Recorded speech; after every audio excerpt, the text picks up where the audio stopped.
Jelas, Pak. Assalamualaikum warahmatullahi wabarakatuh. Selamat pagi dan salam sejahtera untuk kita semua. Yang terhormat Pak Kaban, Pak Haji Asep Ang Rahmatullah SSTPMP.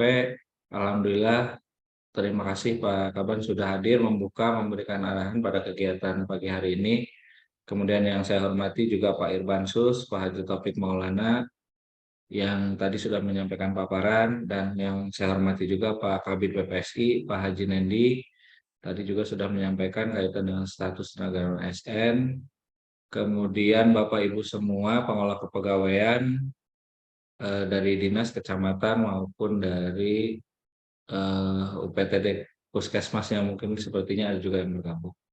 Serta Bapak Ibu peserta webinar pada hari ini. Terima kasih sebelumnya kami sampaikan bahwa Bapak Ibu sudah bisa berkenan hadir memenuhi undangan kami pada siang hari ini, di mana ada beberapa agenda yang akan kami sampaikan. Tadi di antaranya sudah, dan saat ini kita akan coba masuk ke penjelasan kaitan dengan membangun manajemen talenta ASN di lingkungan pemerintah Kabupaten Karawang. Bahwa sebagaimana tadi Pak Kaban sampaikan, ini adalah upaya kita dalam rangka terus meningkatkan pelayanan publik, serta bagaimana mempersiapkan pola karir ASN ini ke depannya tentu sesuai dengan kebutuhan, visi, dan misi organisasi. Nah, sebelum masuk kepada manajemen talenta, seperti bagaimana tadi Pak Kaban sampaikan, kami juga atas nama BKPSDM tentu mengucapkan terima kasih kepada Bapak Ibu semua atas kerjasama, kolaborasi, dan juga dukungannya kepada kita semua pemerintah Kabupaten Karawang, karena alhamdulillah pada hari Senin kemarin kita meraih 3 penghargaan dalam kategori Pelayanan Sistem Merit, NSPK, kemudian juga dalam peningkatan status ya. Ini disampaikan pada kegiatan BKN rapat koordinasi Badan Kepegawaian Negara kan dari 3 BKN Bandung di Cirebon. Semoga penghargaan ini menjadi upaya kita untuk terus meningkatkan pelayanan publik di lingkungan pemerintah Kabupaten Karawang, dan tentunya kita sebagai pengelola senantiasa diberikan kemudahan, diberikan kelancaran dalam proses aktivitas pelayanan yang kita berikan kepada masyarakat. Kemudian selanjutnya, kenapa kita hari ini membahas tentang kaitan manajemen talenta? Latar belakangnya bahwa Presiden Joko Widodo ini arahan beliau adalah menekankan reformasi birokrasi yang berdampak. Jadi birokrasi berdampak ini bisa dirasakan langsung oleh masyarakat. Kemudian reformasi birokrasi ini bukan hanya tumpukan kertas, yang mana Presiden telah mendorong bahwa pelayanan itu diarahkan berbasis digital dengan adanya SPBE ya. Kemudian birokrasi yang lincah dan cepat ya, atau kita juga mengenal istilah dengan agile. Nah, arahan Presiden tersebut selanjutnya ditindaklanjuti oleh Menpan RB tentang transformasi birokrasi, Pak Anas ya. Untuk mewujudkan amanah Presiden, maka Indonesia harus memiliki yang pertama adalah birokrasi berkelas dunia dan pelayanan publik yang excellent. Ya, jadi ada 2 target dari Menpan untuk mencapai mewujudkan tujuan apa yang telah diharapkan oleh Pak Presiden Jokowi tersebut. Apa upaya yang kita lakukan bersama dalam rangka mewujudkan birokrasi berkelas dunia dan pelayanan publik yang excellent ini? Ada beberapa langkah. Pertama adalah transformasi organisasi. Alhamdulillah pemerintah Kabupaten Karawang sudah melaksanakannya. Di akhir tahun 2021 kita telah melakukan delayering ekselonisasi. Tentu ini bertujuan agar organisasi lebih agile, fleksibel, dan juga kolaboratif. Jadi kita menyederhanakan 389 jabatan, mulai dari jabatan pengawas dan 3 administrator ke jabatan fungsional. Yang kalau saat itu kita mengenal subkor. Namun sekarang istilah itu sudah nggak ada, subkor sekarang sudah mulai jabatan fungsional. Kemudian tahap kedua, transformasi birokrasi ini dilakukan dengan transformasi SDM aparatur, yaitu dengan salah satunya pengembangan talenta dan karir. Nah, ini yang nanti akan menjadi bahasan kita dalam manajemen talenta hari ini. Kemudian transformasi sistem kerja, yaitu dengan berlakunya Permenpan nomor 7 tahun 2022, di mana di sana diarahkan salah satunya adalah dengan adanya digitalisasi pelayanan publik dan digitalisasi proses bisnis pemerintah. Nah, transformasi sistem kerja ini kita sudah menindaklanjuti ya pemerintah Kabupaten Karawang dengan mengeluarkan keputusan Bupati Karawang tentang sistem kerja pasca penyederhanaan birokrasi, menindaklanjuti tentang Permenpan nomor 7 tahun 2022, di mana untuk mengisi kekosongan jabatan Subkor ya bisa ditunjuk dengan ketua tim. Ini adalah upaya kita untuk bagaimana bisa melakukan akselerasi dan percepatan dalam proses layanan. Kemudian apa landasan hukum manajemen talenta ini?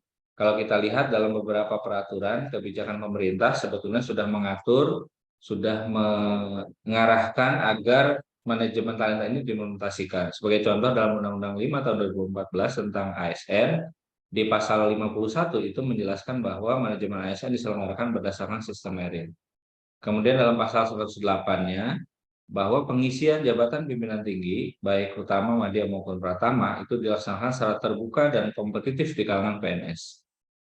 Dalam Peraturan Pemerintah Nomor 11 Tahun 2017 tentang manajemen PNS, pasal 134 dijelaskan bahwa ketentuan mengenai pengisian jabatan secara terbuka dan kompetitif ini dapat dikecualikan. Nah, ini kata kuncinya, dapat dikecualikan pada instansi pemerintah yang telah menerapkan sistem merit dalam pembinaan pegawai ASN dengan tentunya ada persetujuan dari Komisi Aparatur Sipil Negara. Jadi inilah dasar landasan kenapa manajemen talenta ini didorong ya bahwa untuk pengisian JPT tidak harus menggunakan seleksi terbuka. Ketika instansi sudah menerapkan sistem merit, maka bisa dilakukan melalui talent pool. Namun talent pool ini sebetulnya bukan hanya untuk mengisi jabatan pimpinan tinggi pratama, Bapak Ibu, bisa juga untuk mengisi jabatan-jabatan lain seperti administrator, pengawas, maupun yang lainnya. Dan yang terakhir adalah Permen RW nomor 40 tahun 2018 tentang pedoman sistem merit dalam manajemen aparatur sipil negara. Di sini dijelaskan bahwa mekanisme pelaksanaan mutasi dan promosi berdasarkan rencana suksesi dan mempertimbangkan pola karir instansi. Nah, inilah kebijakan sistem merit, Bapak Ibu, bahwa kelembagaan manajemen talenta ASN ini ditetapkan didasarkan dilaksanakan oleh pejabat pembina kepegawaian dan tim manajemen talenta ASN. Nah, kita sudah membentuk dengan SK Bupati Karawang tentang tim manajemen talenta ASN. Ini adalah salah satu infrastruktur yang memang harus kita siapkan dan menjadi salah satu penilaian nanti oleh KSN. Kemudian penyelenggaraan manajemen talenta ini didukung dengan tahapan proses mulai dari akuisisi talenta, pengembangan talenta, retensi talenta, penempatan, dan juga pemantauan evaluasi. Hal ini bisa tercapai manakala kita memiliki sebuah sistem informasi, karena tidak mungkin mengolah data yang begitu kompleks dilakukan secara manual. Nanti kita akan simulasikan bagaimana Bapak Ibu bisa berada di dalam satu box talenta dengan nilai tertentu. Bagaimana rekan Bapak Ibu bisa ada di box yang lain dengan nilai tertentu juga. Bagaimana nilai-nilai ini dari berbagai aspek, berbagai komponen kita ramu, kita racik, kita rangkum ya semuanya sehingga menghasilkan sebuah penilaian yang betul-betul akurat dan akuntabel. Nah, sistem informasi manajemen talenta ini di dalamnya memuat profil ASN, profil PNS, standar kompetensi jabatan, hasil pemetaan talenta, kemudian alur kerja, talent pool, ya. Jadi ada 9 box, nanti semua pegawai akan dipetakan ke dalam 9 box talenta. Nanti 9 box itu apa saja, nanti kita bahas di slide berikutnya. Kemudian rencana suksesi. Nah, output atau ujung akhir daripada manajemen talenta ini nanti adanya kelompok rencana suksesi atau KRS. Jadi kelompok rencana suksesi ini adalah pegawai-pegawai yang memiliki potensi untuk mengisi kekosongan jabatan atau untuk dipromosikan ya ke dalam tahap berikutnya. Kemudian kemudian yang terakhir adalah bagan rencana suksesi. Nah, prinsip dasar sistem merit ini adalah bahwa manajemen ASN mendasarkan pada kualifikasi, kompetensi, dan kinerja. Jadi tidak lagi ada unsur-unsur yang lain bahwa pemilihan pegawai, promosi pegawai itu dilakukan secara objektif berdasarkan pada kualifikasi, kompetensi, dan kinerja. Sehingga akhirnya diharapkan bersifat objektif, terukur, akuntabel, partisipatif, dan juga transparan. Nah, ini Bapak Ibu perkembangan birokrasi ya. Yang pertama adalah rule based birokrasi, di mana adalah closed career system. Ini terjadi antara 2010 sampai 2014. Eh, Birokrasi ini menitik beratkan pada administrasi kepegawaian. Ya, kalau dulu istilahnya adalah eh, birokrasi itu bertumpu pada administrasi kepegawaian. Kemudian bergeser di 2015 sampai 2019, RPJMN 3 itu berubah menjadi open career system. Nah, di sini kita mulai nih mengenal adanya seleksi terbuka. Kemudian memilih kandidat-kandidat yang memiliki performa tinggi gitu ya. Kemudian adanya untuk mengisi jabatan itu melalui proses melamar dan sebagainya. Nah, baru ini adalah performance based birokrasi ya, baru masuk ke tahap ketiga yaitu dynamic government. Nah, ini yang diproyeksikan terjadi di RPJM 4 yaitu 2020 sampai 2024. Ini eranya open system. Jadi tidak lagi harus melamar, tapi nanti ada sebuah talenta, ada sebuah box talenta, ada sebuah talent pool ya, yang di situ adalah berisi kandidat-kandidat yang potensial untuk mengisi diproyeksikan dalam kosongan jabatan. Kemudian juga dalam era open system ini ada talent mobility. Jadi nanti ke depan kita tidak hanya bersaing dalam lingkup organisasi kita misalnya di Pemda Karawang. Mungkin saja karir kita tiba-tiba misalnya ditarik oleh pusat gitu ya. Dipindahkan kemana, ke instansi yang lain. Karena talent pool ini direncanakan secara nasional gitu ya. Makanya mungkin ada satu database ASN, kemudian ada SI ASN dan sebagainya. Itu adalah dalam rangka mensupport pendukung ke arah sana. Nah, birokrasi ini bisa dicapai ya, birokrasi berkelas dunia ini dengan tahapan tadi ya, tujuannya dengan birokrasi yang berdampak, birokrasi profesional, dan birokrasi yang agile, yaitu melalui Smart ASN.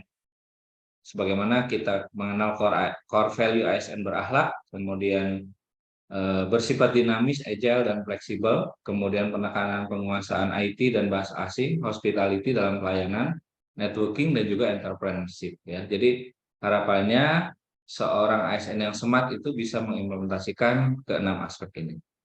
Nah, lalu apa sih sistem merit dan manajemen talenta ini? Mungkin ini kita semua bertanya ya. Pertama bahwa kalau kita ilustrasikan Bapak Ibu, sistem merit dan manajemen talenta ini seperti halnya sebuah payung. Payung yang menaungi siapa? Payung yang memayungi para ASN, para PNS dalam hal karirnya. Nah, manajemen talenta bisa diimplementasikan manakala sistem meritnya ini terwujud. Siapa yang melakukan, mengevaluasi implementasi sistem merit? Sistem merit ini dievaluasi oleh Komisi Aparatur Sipil Negara, dinilai ya, dievaluasi dinilai oleh KSN. Nah, berdasarkan hasil penilaian tersebut, ketika sistem meritnya sudah baik, sudah berjalan, sudah secara infrastrukturnya sudah siap, baru bisa menjalankan manajemen talenta. Jadi sistem merit ini adalah kebijakan dan manajemen ASN yang berdasarkan pada kualifikasi, kompetensi, kinerja yang diberlakukan secara adil dan wajar dengan tanpa diskriminasi. Ya. Sementara manajemen talenta merupakan salah satu strategi peningkatan kualitas pegawai yang memberi kesempatan yang sama dalam pengembangan karir dan sarana perwujudan aktualisasi diri pegawai. Manajemen talenta ini dirancang untuk mencari, mengelola, mengembangkan, dan mempertahankan atau retensi talenta terbaik sebagai calon pimpinan masa depan. Nah, bagaimana prosesnya, Bapak Ibu? Ya, bagaimana prosesnya untuk memperoleh atau melakukan penilaian sistem merit dan juga implementasi manajemen talenta ini? Bahwa dalam proses penilaian sistem merit ada 8 aspek yang dinilai, Bapak Ibu, yaitu mulai dari perencanaan kebutuhan. Ini eh, dari perencanaan kebutuhan pengadaan pegawai gitu ya. Kemudian pengadaan pegawai. Yang tahap ketiga adalah pengembangan karir, keempat adalah promosi dan mutasi, kemudian yang berikutnya manajemen kinerja, yang keenam, aspek keenam adalah penggajian, penghargaan dan juga disiplin, aspek ketujuh perlindungan dan pelayanan, yang kedelapan adalah sistem informasi. Nah, 8 aspek ini akan dilakukan evaluasi, akan dinilai sehingga keluarlah skor penilaian sistem meritnya. Ya, seperti tadi Pak Kaban menjelaskan bahwa kita di 2021 memperoleh kategori kriteria sangat baik karena memang skor penilaiannya yang kita peroleh waktu itu adalah 329,5 dari 8 aspek ini. Nah, lalu sistem manajemen talenta ada di aspek yang mana dari sistem merit? Sebenarnya secara keseluruhan ini semua mensupport, tapi ujung tombaknya adalah bahwa manajemen talenta ini di poin 3, yaitu tentang pengembangan karir. Nah, apa tahapannya dalam manajemen talenta? Yaitu mulai dari akuisisi talenta. Ini akuisisi talenta itu mulai dari proses perekrutan, penerimaan pegawai. Kemudian pengembangan, bisa mulai diklat, workshop, dan sebagainya. Kemudian ada retensi, pemeliharaan, ya. Retensi talenta itu mempertahankan pegawai yang berbakat, memiliki kualifikasi atau kemampuan lebih tinggi, baru penempatan. Dan ini sebuah siklus ya, akan terus dilakukan. Nah, akhirnya dari proses inilah nanti akan keluar outputnya dari manajemen talenta itu yang namanya kelompok rencana suksesi atau KRS. Nah, inilah pegawai-pegawai yang sudah dikelompok, dipetakan, yang sudah disaring ya sedemikian rupa sehingga mereka berada pada posisi mana dan bisa dilakukan pengembangan dalam bentuk apa. Nah, apakah manajemen talenta ini wajib bagi semua instansi? Jawabannya dijelaskan dalam pasal 8 ayat 2 Permen nomor 3 tahun 2020 bahwa instansi pemerintah wajib menyelenggarakan manajemen talenta ASN berdasarkan atas analisis kebutuhan yang mengacu pada pencapaian visi, misi, tujuan, dan sasaran serta strategi organisasi guna mewujudkan prioritas pembangunan nasional. Nah, ini penekanannya bahwa artinya semua instansi pemerintah wajib mengimplementasikan menyelenggarakan manajemen talenta, termasuk juga kita pemerintah Kabupaten Karawang.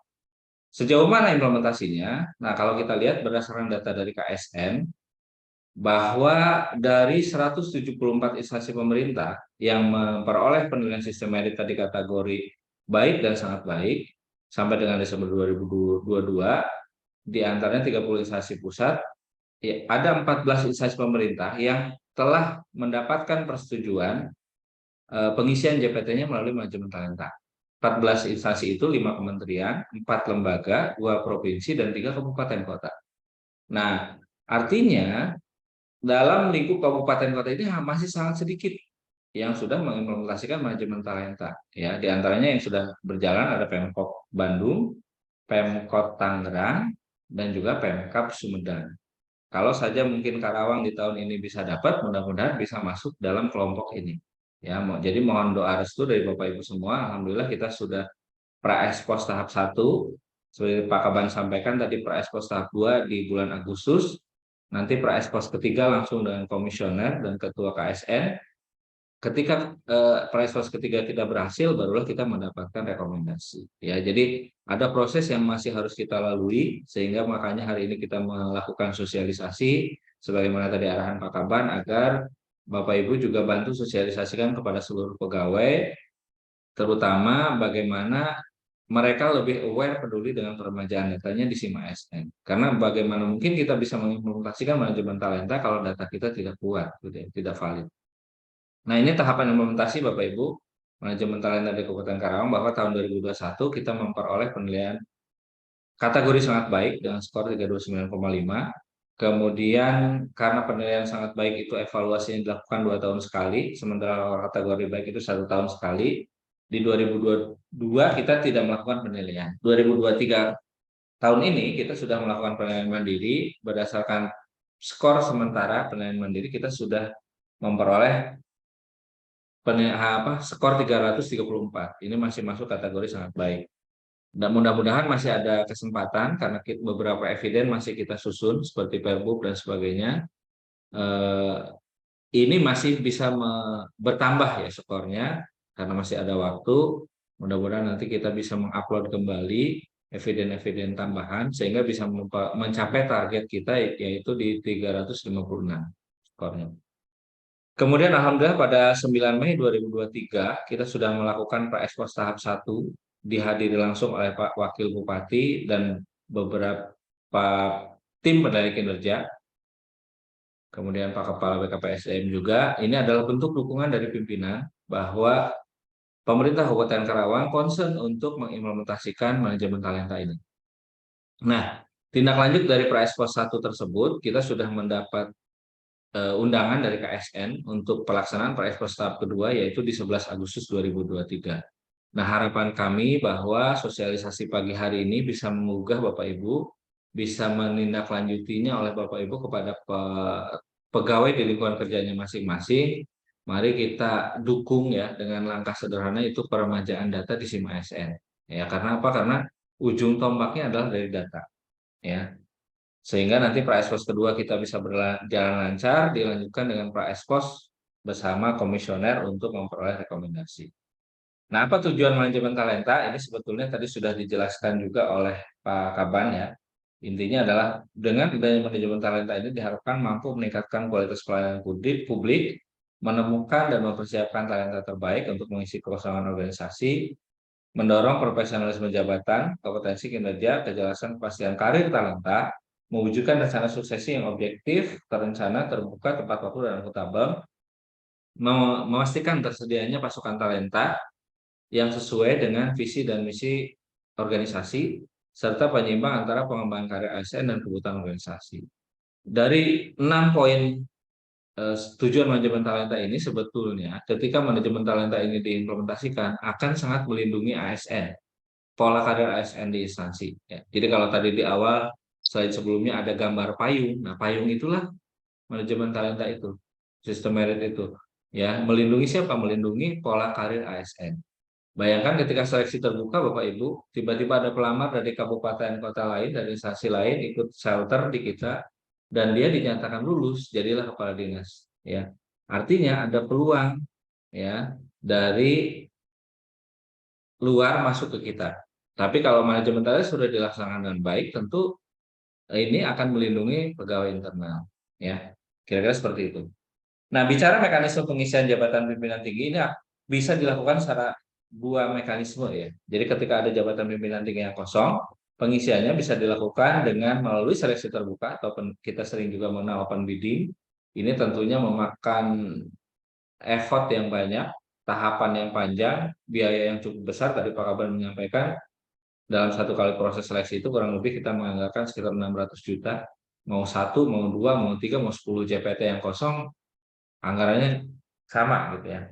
Nah, ada opsi kedua, yaitu dengan perencanaan suksesi atau talent pool tadi dengan regulasi dasar di PP 11 bahwa dapat dikecualikan ketika instansi itu sudah melaksanakan menetapkan manajemen talenta. Apa dampaknya? Pengisian JPT dengan seleksi terbuka dengan talent pool ini sangat jauh sekali perbedaannya. Nanti kita bandingkan ya, dari sisi tahapan proses, dari sisi anggaran, dari sisi waktu dan sebagainya, tentu akan lebih menguntungkan. Begitu juga dari sisi perlindungan karir pegawai, ya lebih menguntungkan dengan talent pool dibandingkan dengan seleksi terbuka. Nah, Kabupaten Karawang secara pelaksanaan kita patuh ya dengan ketentuan bahwa pelaksanaan seleksi Kabupaten Karawang sudah 6 kali melaksanakan seleksi terbuka dari rentang 2015 sampai dengan tahun 2022. Di 2015 kita membuka seleksi terbuka pertama kali untuk staf ahli bidang hukum dan politik 1 JPT. Kemudian 2017 kita buka 4 JPT, 2018 2 JPT, 2019 1 JPT, 2020 6 JPT, dan 2022 terakhir di tahun yang lalu kita melakukan shelter atau open bidding sebanyak 10 JPT. Ada 2 periode kita tidak melakukan shelter di 2016 dan 2021. Ya. Nah, ini Bapak Ibu perbandingan seleksi terbuka dengan perencanaan suksesi atau talent pool. Yang pertama, kalau dengan seleksi terbuka, tujuannya sendiri adalah mengisi jabatan pimpinan tinggi yang lowong. Jadi sifatnya reaktif ya. Kalau seleksi terbuka ini reaktif. Ketika ada jabatan kosong, baru kita open bidding gitu. Tapi kalau perencanaan suksesi, mau ada jabatan kosong mau enggak, kita tetap melakukan kaderisasi kepemimpinan. Kita sudah siapkan, kita sudah dari mulai tadi perencanaan, perekrutan itu sudah memang di planning ya, direncanakan untuk pola karirnya. Kemudian dari sisi perencanaan, seleksi terbuka itu secara reaktif menunggu jabatan kosong. Tadi seperti yang dijelaskan di pertama. Kalau perencanaan suksesi atau talent pool terencana dari awal sejak menjadi PNS. Penilaian sepintas selama penilaian. Jadi bisa saja terkecoh ya, pansel itu bisa saja terkecoh ketika dia ujian, sidang, paparan, mengikuti tahapan seleksi mungkin kelihatan bagus. Ternyata setelah dilantik jadi JPT, Nah, kelihatan sifat aslinya, tidak sesuai dengan ekspektasi di awal. Nah, kalau perencanaan suksesi, penilaiannya itu dilakukan secara panjang. Jadi selama perjalanan karir dari mulai tadi CPNS, kemudian dia berikutnya promosi di mana dan seterusnya, perjalanan pengalaman kerjanya, pendidikannya, rekam jejak dan lain-lain itu semua dinilai. Jadi panjang. Dari sisi pembiayaan, seleksi terbuka dianggarkan untuk selama pelaksanaan saja. Jadi untuk selama penilaian saja, selama seleksi. Nah, kalau perencanaan suksesi direncanakan untuk pengembangan secara terarah. Jadi bukan hanya proses pengisian saja yang direncanakan, tapi bagaimana proses pengembangan kompetensinya, diklatnya, dan lain-lain. Hasilnya terbaik dari yang melamar berdasarkan hasil seleksi. Jadi kalau misalnya dibuka satu JPT yang kosong, yang melamar 5, maka hasil terbaiknya 1 dari 5 orang. Ya, skupnya lebih kecil. Sementara dalam perencanaan suksesi adalah terbaik dari pegawai yang ada berdasarkan data di aplikasi dan mutasi lokal. Jadi dalam pengisian perencanaan suksesi dibandingkan dengan seluruh pegawai di lingkungan instansi tersebut gitu ya. Tapi kalau di dalam seleksi terbuka misalnya dibuka jabatan 01 yang lamar 3, maka ya kompetisinya di antara 3 orang itu. Tentu ini bagi pimpinan pilihan yang sulit ya dibanding dengan mungkin dengan disajikan beberapa alternatif pilihan yang lebih kompetitif. Kemudian waktu usulan dan tahapan. Nah, seleksi terbuka ini dapat lebih dari 1 bulan, apalagi sekarang SE COVID sudah dicabut ya. Kita sudah endemi ya. Jadi kalau dulu selama COVID itu tahapan seleksi pendaftaran itu bisa hanya 5 hari kerja saja ditempuh. Nah, sekarang karena SE itu sudah dicabut, maka kembali pendaftaran ke 15 hari kerja. Jadi tentu ini tahapannya akan panjang. Sebelum kita mengumumkan, kita harus meminta rekomendasi dulu ke KSN. Rekomendasi KSN turun, pengumuman, pendaftaran, seleksi administrasi, rekam jejak, dan seterusnya. Tahapannya begitu panjang. Biasanya normal itu bisa 2 sampai 3 bulan lah proses seleksinya. Kalau dalam waktu normal. Jadi lebih dari 1 bulan. Kayaknya nggak mungkin sebulan bisa beres gitu ya. Apalagi misalnya ketika dibuka pelamarnya sedikit, tentu butuh waktu perpanjangan pendaftaran. Nah, ini juga akan makan waktu lagi. Nah, kalau perencanaan suksesi sesuai SOP KSN dalam 5 hari kerja selesai. Artinya apa? Talent pool itu kita ke KSN sudah menyodorkan 3 alternatif kandidat yang akan mengisi kekosongan jabatan. Tapi kalau seleksi terbuka, mulai dari proses rekrutmen dan sebagainya dilakukan dengan tahapan yang cukup panjang. Dampaknya dari sisi biaya, seleksi terbuka cukup besar, perencanaan suksesi biaya yang kecil. Nah, prosesnya seleksi terbuka ini ada kurang lebih ya dari mulai pembentukan panitia, pengumuman jabatan yang kosong, penerimaan lamaran, pelaksanaan seleksi, pengusulan nama calon, penetapan sampai pada pelantikan. Ada sekian tahap. Kalau untuk perencanaan suksesi, pengusulan rekomendasi untuk mendapat surat rekomendasi pengisian JPT melalui aplikasi manajemen talenta dan rencana suksesi. Jadi kita tinggal mengusulkan kandidat yang potensial untuk mengisi jabatan kosong. Lebih singkat. Nah, penerapan sistem merit ini bisa diimplementasikan ya melalui seleksi pengisian JPT melalui seleksi terbuka, pengisian JPT dari talent pool ya, rencana suksesi ini berdasarkan pasal 11 UU ASN 111, kemudian direncanakan ya tadi kalau proses kita mendapatkan rekomendasi dari KSN berjalan lancar 2023 kita sudah bisa implementasikan pengisian JPT melalui manajemen talenta. Jadi nanti mungkin ada paralel ya seleksi terbuka juga. Ada beberapa JPT yang diisi melalui seleksi terbuka, ada juga yang melalui manajemen talenta. Manajemen talenta ini bisa terwujud tadi syarat awalnya adalah dengan memperoleh penilaian sistem merit kategori baik dan sangat baik yang dilakukan oleh KSN. Nah, ini 4 klaster penilaian Bapak Ibu ya. Kenapa kita masuk kategori sangat baik? Karena rentang penilaiannya ada di ini dan ini.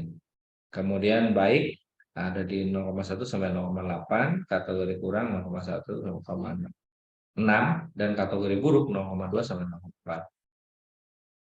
Kemudian ini langkah-langkah yang reward yang bisa kita peroleh ketika kita masuk dalam klaster penilaian ini. Karena kita masuk kategori sangat baik, maka diberi kesempatan untuk mengisi JPT dari talent pool. Jadi tidak melalui seleksi terbuka. Dan reward yang kedua adalah bahwa ketika kita nilai meritnya sangat baik, pelaksanaan evaluasi ini dilakukan dalam 2 tahun sekali. Ya, kalau kategori baik dilakukan setiap tahun. Bapak Ibu, inilah progres penilaian sistem merit di Kabupaten Karawang. Kita mulai dinilai di 2019 dengan skor 248 kategori kurang. 2020 ada kenaikan menjadi 295 kategori baik. 2021, nah ini tonggak awal kita memperoleh kategori sangat baik dengan skor 329,5, dan tadi penilaian sementara, penilaian mandiri sementara untuk 2023 kita di 334, masih termasuk kategori sangat baik. Ini beberapa upaya yang kami lakukan, kenapa bisa nilai ini terus naik ya. Ada beberapa langkah upaya yang kita coba integrasikan ya dengan aspek-aspek lain, sehingga skor ini bisa bisa terus kita pertahankan dan juga bisa meningkat. Nah, ini rinciannya waktu kita memperoleh penilaian awal 329,5. Dari aspek perencanaan kebutuhan kita dapat skor 40, pengadaan 38, pengembangan karir 85, promosi dan mutasi 30, manajemen kinerja 70, penggajian, penghargaan dan disiplin 37,5, perlindungan dan pelayanan 12, sistem informasi 17. Bapak Ibu, untuk implementasi manajemen talenta ini ada beberapa infrastruktur yang harus dipenuhi ya. Di antaranya adalah kita tadi salah satu syarat awalnya adalah harus sistem meritnya sangat baik. Ini sudah kita peroleh keputusan dari KSN tentang sistem merit kategori sangat baik. Kemudian kita juga harus memiliki peta jabatan perangkat daerah. Nah, ini penting karena bagaimana kita bisa memetakan suksesor dalam jabatan tertentu kalau kita nggak punya peta jabatan yang jelas. Ini alhamdulillah kita sudah punya Perbuk ya tentang peta jabatan. Kemudian standar kompetensi jabatan yang ditetapkan dengan keputusan Bupati, ini juga kita sudah tetapkan keputusan Bupatinya dengan bagian organisasi ya. Ada tentang kompetensi jabatan administrator dan juga kompetensi jabatan untuk fungsional. Ya, kompetensi jabatan pelaksana dan fungsional. Kemudian ada Perbuk Pola Karir ya. Kita punya 2 Perbuk Pola Karir. Yang pertama adalah Perbuk Pola Karir nomor 71 tahun 2020 dan Perbuk Manajemen Talenta nomor 40 tahun 2021. Nah, sekarang kita sedang mengusulkan untuk mengakomodir eh, kaitan implementasi manajemen talenta ini dengan Perbuk Manajemen Karir. Sedang proses penetapannya oleh Bupati. Kemudian kita juga sudah membentuk tim manajemen talenta. Seperti tadi di slide sebelumnya dijelaskan bahwa untuk implementasi ini harus ada tim yang mengelola. Nah, dari aspek sistem informasi, kita juga alhamdulillah sudah memiliki berbagai infrastruktur yang kuat ya untuk dalam rangka bagaimana implementasi manajemen talenta ini. Mulai dari basis data SDM, kita mengenal dengan SIM ASN. Bapak Ibu, bahwa ke depan SIM ASN ini akan menjadi portal utama ya. Bahwa kita sedang mencoba beberapa layanan kepegawaian tidak lagi berbasis surat atau kertas fisik. Nanti ke depan kita coba bertahap layanan kepegawaian ini menitik beratkan pada SIM ASN. Jadi ketika data Bapak Ibu di SIM ASN-nya sudah akurat, sudah valid, sudah lengkap, sudah terkini, nanti pengajuan layanan tinggal klik. Ya, akan terkirim ke BKPSDM, BKPSDM tinggal respon. Tidak ada lagi berkas-berkas yang sifatnya berkas fisik. Ya, jadi kita juga akan upayakan tidak lagi meminta seperti misalnya SK pangkat terakhir, SK CPNS, SK PNS. Namun tentu ini bisa berjalan ketika Bapak Ibu memang mendukung, mensupport data Bapak Ibu di SIM ASN-nya. Ada kemungkinan nanti kita akan coba buat SIM ASN itu ketika data Bapak Ibu tidak valid, kita kasih merah dan tidak bisa mengajukan layanan. Ya, jadi silakan lengkapi dulu datanya, baru Bapak Ibu akan bisa mengajukan layanan tertentu. Misalnya mau pindah antar OPD, itu bisa dari SIM ASN. Kenaikan pangkat nanti kita juga akan buat dengan terintegrasi. Ya, begitu juga lain-lain. Kemudian kita juga sudah punya profil talenta, sistem informasi talenta ya sudah ada. Cuman kalau ini yang bisa akses hanya kami ya, admin di BKPSDM.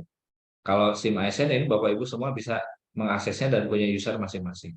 Absensi harian ini bisa kita lakukan di siap ya. Kenapa absensi harian penting? Nanti menjadi salah satu indikator penilaian ya dari sumbu kinerja. Kemudian aplikasi penilaian kinerja atau PARE versi 3. Data dukung lainnya sarana metode asesmen, penilaian kinerja, pengembangan talenta, anggaran dan juga panitia seleksi. Nah, ini Bapak Ibu ilustrasinya. Jadi manajemen talenta ini bisa berjalan ya dengan dukungan dengan supporting dari beberapa aplikasi ini. Ujung pangkalnya ada di basis data ASN, basis data SDM atau di SIM ASN. Kemudian ada absensi kinerja harian. Nanti Bapak Ibu akan dinilai kenapa Bapak Ibu ada di sumbu X misalnya, kenapa ada di box tertentu berdasarkan kinerja hariannya seperti apa. Dari aplikasi siap, datanya akan otomatis ditarik ya. Kemudian SOTK ini untuk membuat kualifikasi syarat jabatan ya. Ada aplikasi SOTK ini yang adminnya ada di bagian organisasi. Kemudian ada profil talenta ASN. Jadi nanti Bapak Ibu akan terlihat proyeksi Bapak Ibu itu kalau misalnya nanti eh, promosi itu cocoknya pada jabatan apa saja itu otomatis kelihatan. Atau kalau kita balik misalnya saya mengklik satu jabatan, jabatan kosong ini siapa saja kandidatnya yang bisa mengisi. Itu akan keluar nama-nama pegawainya. Ya, ini profil talenta nanti akan terlihat di sini. Kemudian sistem informasi talenta ASN ini juga akan nanti kelihatan seseorang itu ada di box mana ya dengan skornya berapa itu akan lihat. Dan penilaian kinerjanya nanti dari aplikasi Pare ini. Ya, jadi ini akan menjadi salah satu aspek penilaian di sumbu X. Taat pajak ini juga sedang kami coba mungkin untuk ke depannya. Kalau saat ini belum kita masukkan. Jadi salah satu aspek penilaian juga kita akan coba integrasikan juga dengan ketaatan kita sebagai ASN dalam membayar pajak. Nah, ini sudah mulai masuk nih Bapak Ibu kepada manajemen talenta. Jadi manajemen talenta itu kalau kita gambarkan ya ada dua sumbu, ada sumbu X yang horizontal ya dan ada sumbu Y yang vertikal. Sumbu X dan sumbu Y. Nah, sumbu X dan sumbu Y ini nanti akan menjadi penilaian, akan menjadi sebuah kriteria penilaian buat Bapak Ibu semua. Nah, sumbu X ini kita kenal dengan potensial, terdiri dari 3 aspek penilaian. Ada kompetensi, ada potensi, dan ada rekam jejak. Kompetensi dan potensi bobotnya masing-masing 40%, dan rekam jejak adalah 20%. Pertanyaan berikutnya, kompetensi dan potensi dari mana diperolehnya? Nah, kompetensi dan potensi akan diperoleh nilainya dari hasil Bapak Ibu mengikuti asesmen. Jadi yang memberikan nilai potensi dan kompetensi adalah para asesor. Biasanya kita bekerja sama dengan assessment center. Bapak Ibu nanti akan, kalau yang sudah pernah ikut ya, nanti akan diberikan soal pertanyaan, ada FGD, ada wawancara di situ, nanti akan dinilai. Keluarlah nilai kompetensi dan juga nilai potensi Bapak Ibu. Nah, ini akan menjadi salah satu aspek penilaian untuk sumbu X atau potensial. Nah, sementara rekam jejak ini penilaiannya dari syarat jabatan seperti golongan pendidikan masa kerja, diklat PIM, diklat teknis, diklat fungsional, diklat barang jasa, sertifikasi kompetensi. Ini diambil dari data SIM ASN. Artinya ketika data Bapak Ibu di SIM ASN-nya tidak valid, tidak lengkap, tidak akurat, tidak up to date, maka pasti nilai rekam jejaknya akan jelek. Ya, sumbu X-nya akan rendah nilainya. Nah, ini tiga komponen untuk sumbu X ya Bapak Ibu ya. Bisa dipahami ada 3 kompetensi 40, potensi 40% dan rekam jejak 20%. Jadi nanti kita bisa bertanggung jawabkan, kenapa saya di box 9? Kenapa teman saya di box 8 misalnya? Kenapa saya bulan ini kok turun ke box 7? Nah, nanti Bapak Ibu bisa lihat tuh pergerakan nilai itu ya memang betul-betul terjadi secara by system. Kita nggak bisa intervensi secara manual perubahan nilai tersebut gitu. Nah, untuk sumbu Y-nya, kalau tadi sumbu X itu yang horizontal, Bapak Ibu, potensial. Nah, sekarang sumbu X ini yang vertikal. Ini ada kita kenal dengan istilahnya kinerja. Ada 4 aspek yang kita nilai dalam sumbu Y.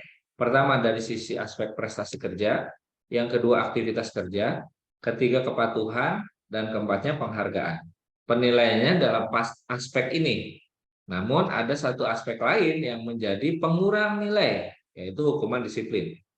Nah, berapa bobotnya? Untuk prestasi kerja 45%. Itu diperoleh dari apa? SKP dan perilaku. Ini yang tadi aplikasinya dari aplikasi Pare nantinya narik. Ya, jadi nilainya otomatis dari aplikasi Pare akan mensupport ke sini. Yang kedua, aktivitas kerja 40%. Ini diperoleh dari mana? Aplikasi siap. Kinerja harian 60%, pemenuhan jam kerja 40%. Jadi Bapak Ibu kalau laporan hariannya, absennya, nah ini nanti akan menjadi komponen nilai ini. Kemudian 15% dari kepatuhan, ini kita sementara menggunakan penilaian dari kepatuhan dalam penyampaian laporan LHKPN dan LHKASN. Ya, tadi ada proyeksi ke depan dari ketaatan pajak gitu ya. Tapi sementara untuk saat ini kita masih di aspek ini. Dan yang 20% ini adalah dari penghargaan. Penghargaan yang berkaitan dengan tugas pemerintah, dengan tugas pemerintahan dalam tingkat kabupaten, kabupaten 5%, provinsi 10%, nasional 50%, internasional 20%. Selama 5 tahun terakhir. Jadi kalau Bapak Ibu ikut lomba inovasi, menjadi pegawai teladan, pegawai inovatif, pegawai terbaik yang memperoleh penghargaan, itu nanti bisa dapat bobot 20%. Nah, dari 4 aspek ini, hati-hati ada komponen pengurang. Jadi kalau Bapak Ibu kena hukuman disiplin berat, maka secara otomatis nilai kinerjanya akan nol. Dan tidak lagi akan muncul di box talenta tuh, nama Bapak Ibu akan hilang. Kalau sedang dikurangi 50% dari total nilai ini, kalau ringan 20%. Dikurangi 20% dari totalnya dalam 2 tahun penilaian 2 tahun. Nah, ini Bapak Ibu dasarnya. Jadi mudah-mudahan dengan penjelasan ini kita bisa tahu bahwa sumbu X nilainya ini, sumbu Y adalah aspek penilaiannya adalah ini. Jadi kenapa kita tadi ada di box 6, kenapa kita ada di box 4, di box 7 atau di box 9, semua diracik dari aspek penilaian ini. Nah, ini rencana tindak lanjut kita yang akan coba kita lakukan. Kenapa ini ada tindak lanjut dari penyesuaian SKP? Karena ini Bapak Ibu. Penilaian SKP sebelumnya dengan Permen 48 itu bersifat kuantitatif, ada nilainya.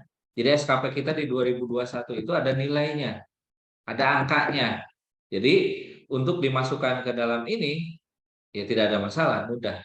Nah, tetapi penilaian SKP yang baru dengan Permen 46 2022 itu tidak lagi mempersyaratkan nilai. Tidak lagi outputnya berupa nilai. Ya, akan tetapi dengan penilaian ekspektasi. Jadi ada kategori baik, sangat baik, kurang, itu sangat kurang, butuh perbaikan. Nah, ini kita harus konversi ke dalam bentuk kuantitatif sehingga nantinya bisa dinilai, bisa dihitung di sini. Ya, dalam sumbu X ini. Ini dalam proses Bapak Ibu ya. Tim kita sedang mencoba, kalau yang dengan SKP lama itu sudah nggak ada masalah, sudah masuk. Nah, karena dengan SKP baru ini tadi bersifat dari ekspektasi, kita sedang coba konversi ya nilai SKP sehingga nanti menjadi bobot yang bisa masuk ke dalam sumbu Y ya, sumbu Y. Nah, inilah kotak manajemen talenta Bapak Ibu. Jadi ada 9 kotak, urutan angkanya seperti ini. Box 1 itu ada posisinya di sini. Box 2 di atas, box 3 di sini, box 4, box 5, box 6, box 7, box 8, box 9. Ketika ada di klaster ini, maka dikategorikan pegawai ini memiliki potensi yang rendah. Ya. Jadi kenapa dikatakan box 1? Dia berarti adalah kategorinya kinerjanya di bawah ekspektasi dan memiliki potensi yang rendah. Pegawai dalam box 1 ini ketika nilai kinerjanya di bawah 70 dan kompetensinya di bawah 78, maka pasti Bapak Ibu akan tersimpan dalam box 1. Nah, box 2 itu berarti pegawai dengan kategori kinerja sesuai ekspektasi dan potensinya rendah. Box 3 yaitu adalah pegawai dengan kinerja di bawah ekspektasi dan potensinya menengah. Box 4 kinerja di atas ekspektasi dan potensi rendah. Box 5 kinerja sesuai ekspektasi dan potensi menengah. Box 6 kinerja di bawah ekspektasi dan potensinya tinggi. Box 7 kinerja di atas ekspektasi dan potensi menengah. Box 8 kinerja sesuai ekspektasi dan potensi tinggi. Box 9 kinerja di atas ekspektasi dan potensi tinggi. Kira-kira dari 9 box ini yang mana yang potensial? Yang potensial itu adalah yang berwarna hijau ini, Bapak Ibu. 7, 8, dan 9. Ini adalah pegawai-pegawai yang memiliki potensial yang bagus. Kalau blok 9 ini sudah jelas, ya pasti ini adalah yang memiliki potensi untuk proyeksi dipromosikan. Ya. Nah, ini pemetaan dalam blok talenta. Jadi nilai kinerja 90 sampai 120, 70 ini dari mana diperoleh? Ya, dari tadi racikan ini Bapak Ibu. Nilai sumbu X-nya dengan 4 komponen ini, nilai sumbu Y-nya, nilai sumbu X-nya dengan 3 komponen ini. Maka nanti Bapak Ibu skor akhirnya berapa? 80 misalnya, gitu ya. Maka nanti akan masuk ke mana? 80 kinerjanya, 80 potensinya. Oh, masuknya misalnya ke sini, gitu ya. Ke box 5, gitu ya. Tapi kalau kinerjanya di bawah 90, di atas 90 misalnya, kompetensinya di atas 90, udah masuk box 9 tuh, ya. Dengan kinerja di atas ekspektasi dan potensi tinggi. Itu ya. Nah, ini rekomendasinya. Ya, jadi apa yang terjadi ketika Bapak Ibu ada di box 1?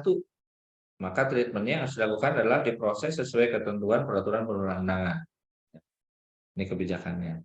Kemudian kalau ada di box 2, bimbingan kinerja, kemudian pengembangan kompetensi, penempatan yang sesuai. Mungkin Bapak Ibu ada di posisi sekarang tidak cocok, seperti Pak Kaban tadi ilustrasikan, tidak cocok di air, cocoknya di darat.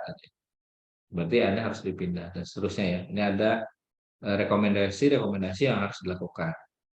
Kalau di box 9, rekomendasinya kita lihat kalau Bapak Ibu ada di box 9, maka rekomendasinya dipromosikan dan dipertahankan.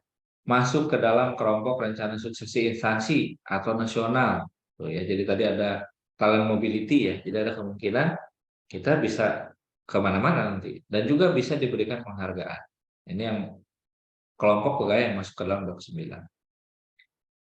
Secara infrastruktur kita sudah siapkan semua ya, tadi sudah dijelaskan juga di awal dari standar penilaian kompetensi, program pengembangan, orientasi lagi dan juga dari sisi anggaran.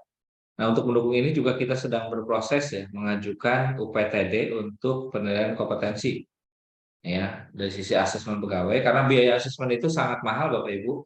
Kami saja sampai dengan tahun sekarang baru sekitar di 2000-an. Nanti rencana di beberapa bulan ke depan kita akan asesmen lagi sekitar 100 orang khusus untuk jabatan fungsional kalau sekarang. Kemarin terakhir kita di awal tahun asesmen untuk jabatan administrator 109 orang. Jadi seluruh eselon 3 di asesmen. Nah, nanti ke depan untuk jabatan fungsional. Belum semua pegawai. Dari sekian banyak pegawai kita masih sekitar baru 2000-an yang sudah asesmen. Ya, tapi kita sedang coba karena mahalnya biaya asesmen ini kita sedang coba dengan potensi yang kita miliki ada memiliki jakung asesor SDM 2 orang, asesor pemerintahan ada 6 orang ya, bantu Jun ada sudah meninggal 1. Kemudian ada kita punya sarana aplikasi, database assessment, database soal ya dan sebagainya. Kita sudah mengajukan izin pembentukan UPTD ini ke provinsi. Ya, namun rekomendasinya belum turun. Ini beberapa sarana yang kita miliki, itu sudah punya lab, ruang asesor, kemudian juga kita sudah melaksanakan asesmen untuk non ASN kemarin dengan Bapenda dan juga DPMPD. Ya. Kemudian juga sudah ada aplikasinya, ya SDM-nya juga sudah siap. Nah, ini kondisi data pegawai saat ini, Bapak Ibu, per April ya, kita punya PNS 9.144, terdiri dari fungsional 6.000, jadi hampir 70% ya, hampir 70% itu adalah fungsional, pelaksananya 20%, strukturalnya 6%. P3K kita hari ini tercatat ada 3.377, gurunya 2.000, kesehatannya 500 dan teknisnya 144. Nah, inilah pegawai yang sudah di asesmen. Kita bandingkan dari 9.000, kita baru 2.000-nya yang sudah di asesmen. Jadi sangat banyak sekali yang belum kita garap, apalagi yang di tataran jabatan pelaksana dan fungsional. Ya, ini belum tersentuh, maka kita secara bertahap ini akan terus kita lakukan. Ya. Profil Karawang saya kira. Nah, ini Bapak Ibu ya. Jadi kita sudah punya aplikasi namanya SIM ASN. Dari aplikasi ini kita bisa melihat dashboard rekapitulasinya. Ini berapa jumlah ASN kita yang aktif, PNS-nya berapa, P3K-nya berapa. Kemudian per jenis kelamin kita bisa lihat, per kelompok agama, usia, dan juga masa kerja. Ini per pendidikan terakhir, status perkawinan, kemudian golongan. Ternyata pegawai kita lebih banyak golongannya di mana? 3D.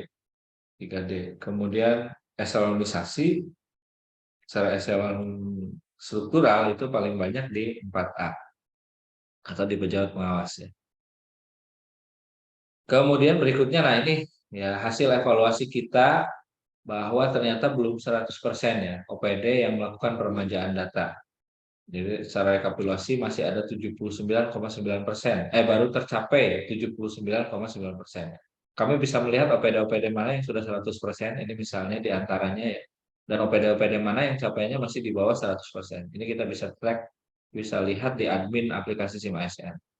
Dan perlu kami ingatkan, Bapak Ibu mohon juga ingatkan kepada pegawai di lingkungan OPD-nya bahwa peremajaan data ini bukan berarti sudah 100% selesai, sudah.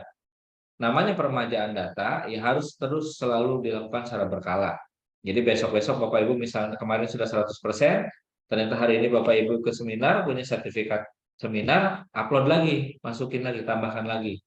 Ya. Ternyata kemarin Bapak Ibu belum diklat PIM, hari ini sudah diklat PIM, upload lagi sertifikatnya. Nanti pasti akan berpengaruh pada penilaian di manajemen talenta. Jadi namanya peremajaan data itu harus dilakukan secara terus-menerus, secara berkala, ya, tidak kuat, tidak cukup ketika sudah 100% selesai. Karena apa? Data itu up to date. Ya, kalau kita biarkan data itu ya akan ketinggalan lagi nantinya. Jadi perubahan yang terjadi pada Bapak Ibu dari sisi data segera lakukan peremajaan dari sisi aplikasi di SIM ASN agar tentunya ini update. Nah, kenapa data ini penting, Bapak Ibu? Kita lihat di sini hierarki daripada data. Yang pertama, data itu ada posisinya di paling bawah. Ya, data ini adalah posisinya di paling bawah. Ya, sekarang disebut data itu adalah new oil ya. Jadi sesuatu yang sangat berharga. Kemudian data ini diolah, diberi konteks, dia akan berubah menjadi informasi. Jadi kalau data tadi diilustrasikan berupa angka-angka tuh, berupa catatan-catatan, berupa tabel yang begitu banyak, yang mungkin kita sangat sulit membacanya, diolah, dikemas menjadi grafik, ya, menjadi grafik seperti ini. Yang tadinya berupa angka-angka, dibuatlah grafik seperti ini kan enak bacanya ya, Bapak Ibu ya. Oh, fungsional sekian persen. Oh, ternyata yang paling banyak itu adalah fungsional. Keduanya pelaksana kan enak bacanya. Jadi ini menjadi sebuah informasi karena sudah diberi konteks, sudah diberi nilai. Nah, informasi ini kalau semakin banyak informasi dikumpulkan, dianalisis, maka akan menjadi sebuah pengetahuan. Dan pengetahuan inilah menjadi sebuah dasar untuk menjadi bijak atau wisdom, kebijakan. Artinya ketika datanya salah, bisa jadi kebijakan yang diambil juga salah. Ya, care back in, care back out. Ya, jadi data itu menentukan kebijakan apa yang diambil. Datanya bagus, kebijakan akan bagus. Nah, kenapa tadi SIM ASN ini kalau peremajaannya datanya terus kita tidak update, jelek, ya bagaimana terbentuk manajemen talenta yang baik gitu. Ya, jadi harapannya mohon bantuan sekali lagi kepada Bapak Ibu sosialisasikan yuk mari data ini untuk diri kita sendiri loh. Ya, data ini peremajaan data ini balik lagi kan kepada Bapak Ibu semua kepentingannya. Ya, data ini akan membantu Bapak Ibu semua. Jadi merasa memiliki gitu Bapak Ibu kepada data Bapak Ibu yang ada di SIM ASN ini.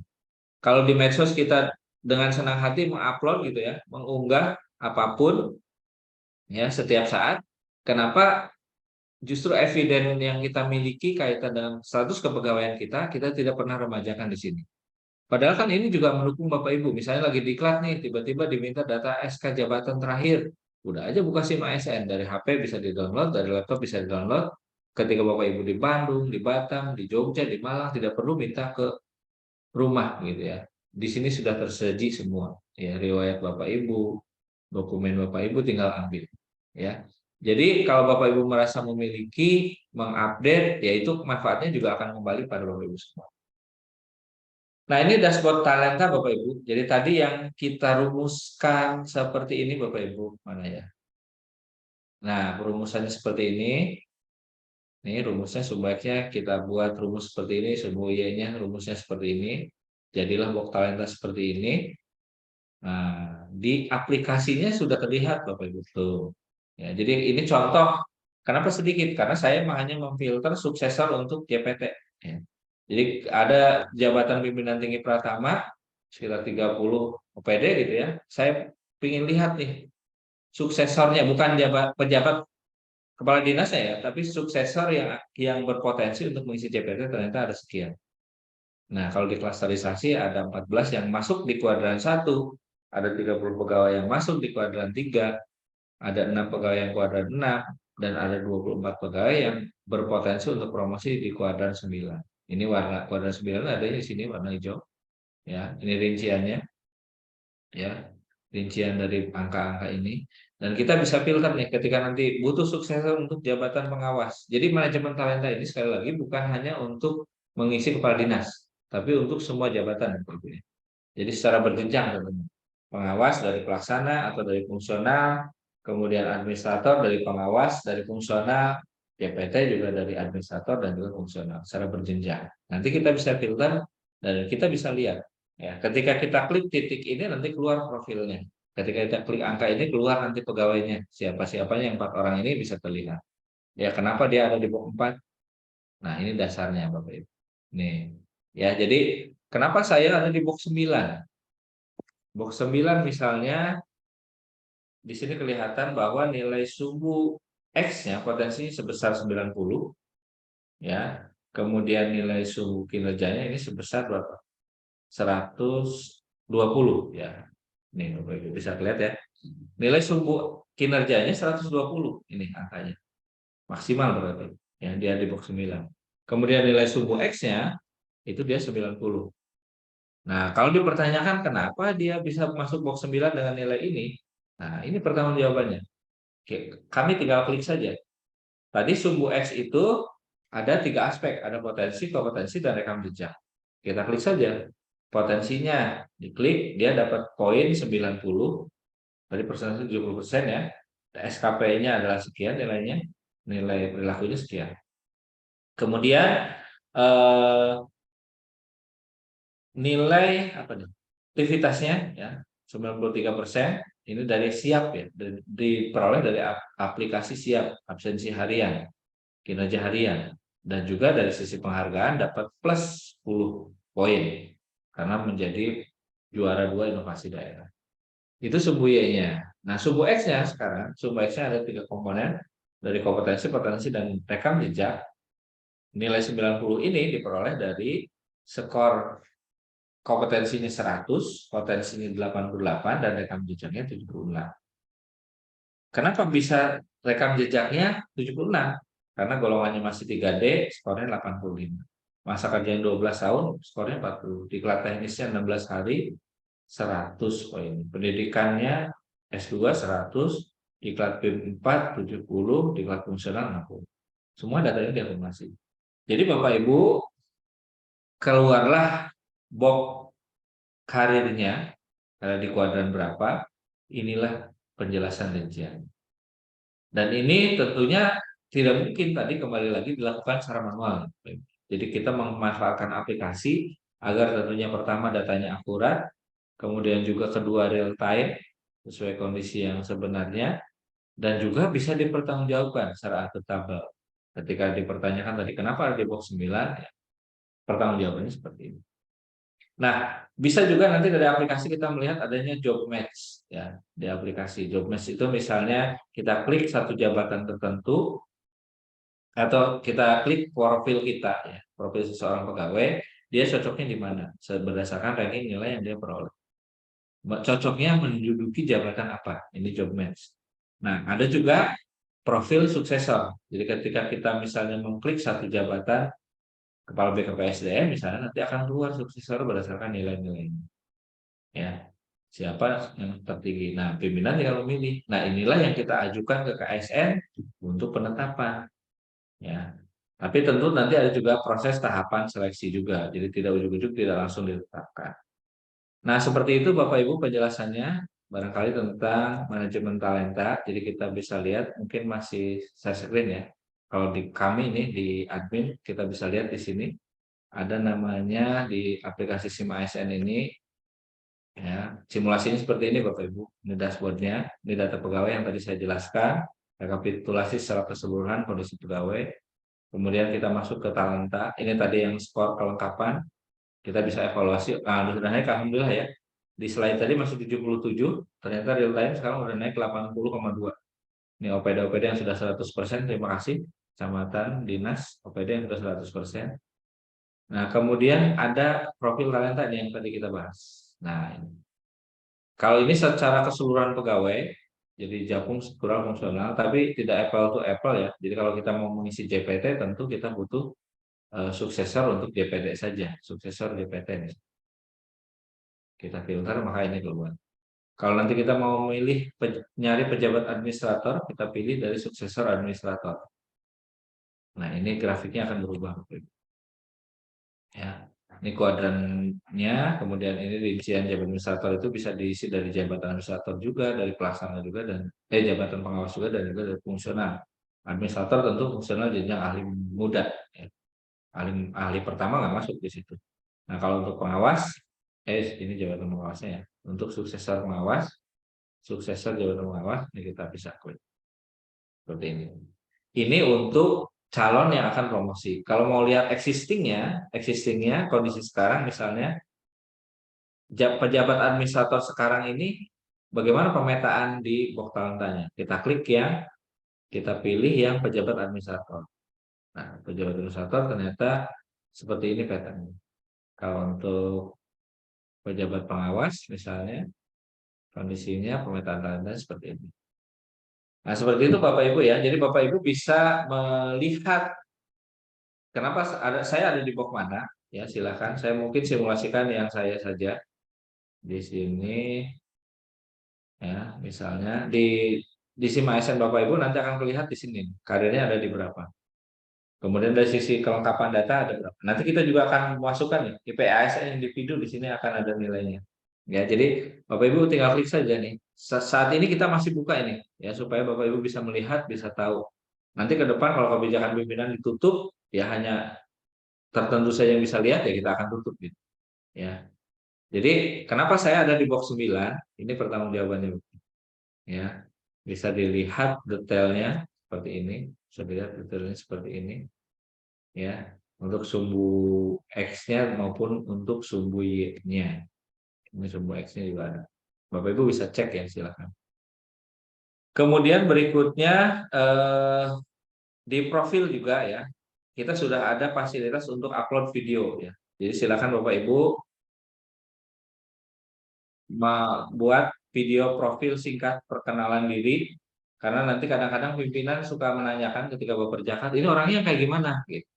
Jadi silakan Bapak Ibu buat video singkat, upload di YouTube, nanti link YouTube-nya upload di SIM ASN ini.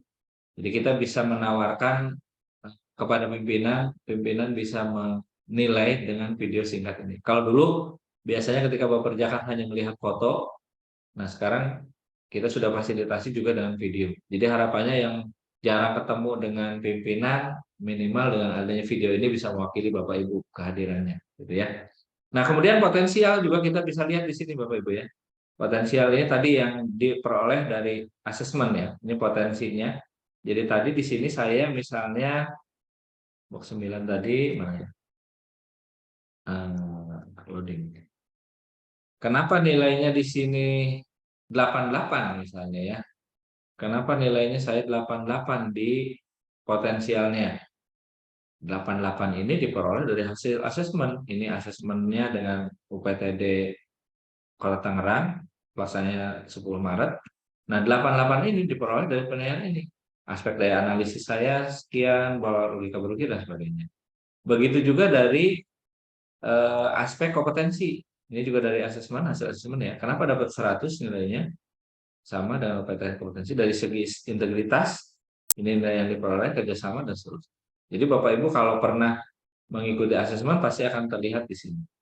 Dari sisi kinerja, kinerja adalah kita peroleh dari SKP ya, penilaian kinerja, nilai SKP-nya dari perilaku kerjanya, kemudian dari sisi penghargaan juga bisa dilihat di sini penghargaan apa saja yang sudah diperoleh. Nah, ini bahkan berkorelasi dengan ini. Di sini ada riwayat jabatan juga untuk nanti mensupport rekam jejak. Mungkin sementara Bapak Ibu itu yang bisa kami sampaikan. Sekali lagi terakhir kami mohon dukungan dan Bapak Ibu semua bagaimana implementasi manajemen talenta ini kita bisa coba terapkan di lingkungan pemerintah Kabupaten Karawang, tentunya juga untuk melindungi karir kita semua sebagai ASN juga ya. Dan eh, rencananya hari Senin yang akan datang juga ada studi banding ya dari kabupaten kota lain kaitan dengan implementasi manajemen talenta di Kabupaten Karawang. Jadi sekali lagi kami mohon bantuan kerjasama Bapak Ibu semua mensosialisasikan hal ini. Utamanya adalah bagaimana bisa membantu terus melakukan peremajaan data. Jadi pegawai peduli pada data yang ada di SIM ASN. Ya. Demikian yang dapat saya sampaikan. Mohon maaf kalau ada kekurangan, kalau ada kesalahan, kalau ada hal yang kurang berkenan, ya saya kembalikan kepada Bu Fani.